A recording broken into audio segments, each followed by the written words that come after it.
one of the things that's really interesting about elephants is not any one thing, it's that they are so physically different from us, but yet when you watch them, you see so many similarities to human behavior. One of the most interesting things I've seen Shanti do is pretty recently she's turned very maternal towards the tires that she finds in her yards. And you'll see her carrying them around with her, placing them gently against things, never setting them on the ground, putting them up on things. And apparently she used to do that before she had calves, and it's just a new or a behavior she re-picked back up. This elephant behind me is Shanti. Shanti is our mom elephant. She weighs a little more than 9,000 pounds. She is 34 years old. Shanti's calf Condola is up in the other yard right now. Condola is 8.5 years old.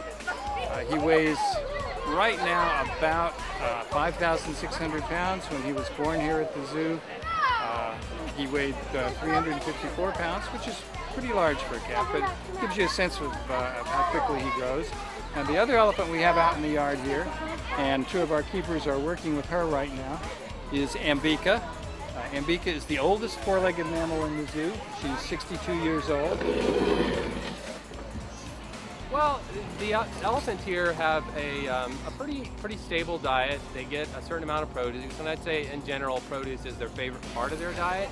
And of the produce we give them on a daily basis, definitely apples I'd say is right up there as their top food. But seasonally we do get different things, and I think in the fall they get their pumpkins. I'd say year-round that's the single instance where I see them having the most fun eating their food. We've begun moving our elephants into the new facility, which you see behind me here. You can also see our older facility. We're thrilled to finally be moving into this facility. We've spent so much time planning and working on. During the next few months, what we're going to be doing is working with our elephants, getting them used to life here in the new barn, getting them comfortable with life there, and making that feel like home for them. So during this period, they'll be visible to our public a little bit less than normal. We still want to get them outside for their own sake and also for our public's sake. But it's not going to be as consistent and predictable as it used to be.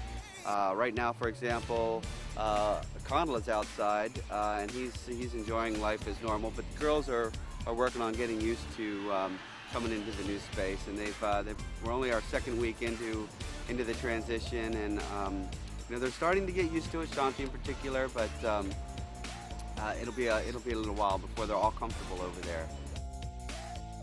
Oh my goodness, I'm so excited about the new facility for our young bulls specifically. A lot of people like to focus on the fact that it seems like it's more land. And I think it might be just slightly larger than what we have, but the most important thing is that it's different. It's a different classroom. It has different views than he's seen in years or seen at all in the valley. He will have the opportunity to see trees way taller just because of the way that things are situated, that where the trees start in the lower yard is above him. Everything, I think he's going to be surprised that he's dwarfed by the world because he's outgrowing the world that he has right now. We're definitely going to get more elephants in to help establish our breeding program and grow into a multi-generational herd. The number that we get will largely depend on what we need to establish a long-term multi-generational herd, something that's self-sustaining for roughly 100 years or more, with bringing in different genetic material. There's no one favorite thing that I like to train. I just like working with the elephants. When you train them, you're working together with them. You're communicating, and the communication goes both ways. And I just love when they're trying to help figure out how to do the thing you want them to do. As a species in general is growing at a... Thanks, Vicky.